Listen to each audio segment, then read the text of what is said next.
ഇപ്പോഴും നമ്മൾ welcome to this video. Just say about a verse. Psalm സങ്കീർത്തനങ്ങൾ 30-ാം അധ്യായം 1-ാം വാക്യം. യഹോവേ, ഞാൻ നിന്നെ പുകഴ്ത്തുന്നു, നീ എന്നെ ഉദ്ധരിച്ചിരിക്കുന്നു. എൻ്റെ ശത്രുക്കൾ എന്നെക്കുറിച്ച് സന്തോഷിപ്പാൻ ഇടയാക്കിയതുമില്ല.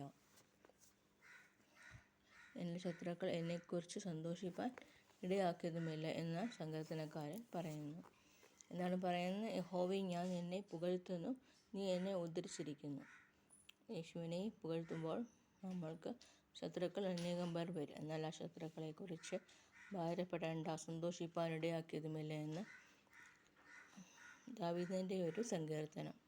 യഹോവേ, ഞാൻ നിന്നെ പുകഴ്ത്തുന്നു, നീ എന്നെ ഉദ്ധരിച്ചിരിക്കുന്നു. എൻ്റെ ശത്രുക്കൾ എന്നെക്കുറിച്ച് സന്തോഷിപ്പാൻ ഇടയാക്കിയതുമില്ല. നമ്മൾക്ക് ശത്രുക്കളുണ്ടെങ്കിൽ അവരെ ഒന്നും സന്തോഷിപ്പാൻ ഇടയാക്കാതെ വന്ന് നമ്മളെ യേശു ലജ്ജിപ്പിക്കാൻ അനുവദിക്കാതെ നമ്മളെ അനുഗ്രഹിക്കും, ആശീർവദിക്കും. യേശുപ്പച്ചനോട് നമ്മുടെ കാര്യങ്ങൾ പറയുമ്പോൾ പൊഴുതുമ്പോൾ കർത്താവ് അത്ഭുതം ചെയ്യും. ശത്രുവിൻ്റെ എല്ലാ കോട്ടകൾ തകർക്കപ്പെടും. ചുമ്മാ മിണ്ടാതിരിക്കും, ഞാൻ ദൈവം എന്ന് അറിഞ്ഞുകൊള്ളുവിൻ. സങ്കീർത്തനം 46:10. മിണ്ടാതിരിപ്പിൻ, ഞാൻ നിങ്ങൾക്ക് വേണ്ടി യുദ്ധം ചെയ്യും. നിങ്ങൾ ചുമ്മാതിരിപ്പീൻ എന്ന് കർത്താവ് പറയുന്നു. സൗന്ദര്യം, ലാവണ്യം എല്ലാം വ്യർത്ഥമെന്ന് ബൈബിൾ പറയുന്നു. സദൃശവാക്യങ്ങളിൽ പറയുന്നു, സൗന്ദര്യം വ്യർത്ഥമത്രേ.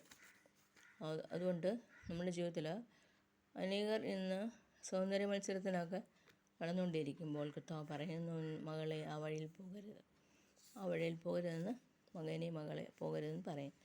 നമ്മുടെ ജീവിതത്തിൽ കർത്താവ് നമ്മളെ ഉദ്ധരിച്ചിരിക്കുന്നു.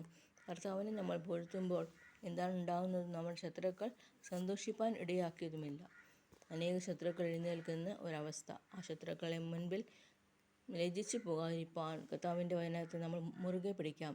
യഹോവേ, ഞാൻ നിന്നെ പുകഴ്ത്തുന്നു.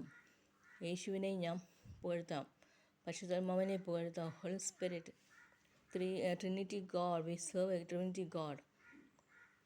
കർത്താവിനെ പുകഴ്ത്തുമ്പോൾ നീ എന്നെ ഉദ്ധരിച്ചിരിക്കുന്നു, നീ എന്നെ അറിഞ്ഞിരിക്കുന്നു.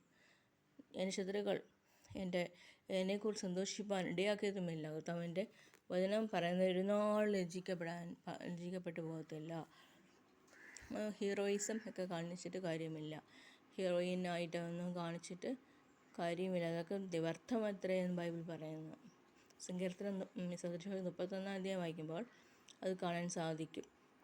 കർത്താവിൻ്റെ വചനത്തിൽ മുറുകെ പിടിച്ച് അവൻ്റെ വചനത്തെ ധ്യാനിക്കാനും രാവും പകലും അവൻ്റെ വചനത്തെ ധ്യാനിപ്പാൻ നമ്മൾക്ക് ഇടയാക്കട്ടെ. നമ്മുടെ ആവശ്യങ്ങളെ സ്തോത്രത്തോട് കർത്താവിനോട് അറിയിക്കുമ്പോൾ ദൈവം നമ്മുടെ പ്രേയേഴ്സിനെല്ലാം ആൻസർ ചെയ്യുന്നു.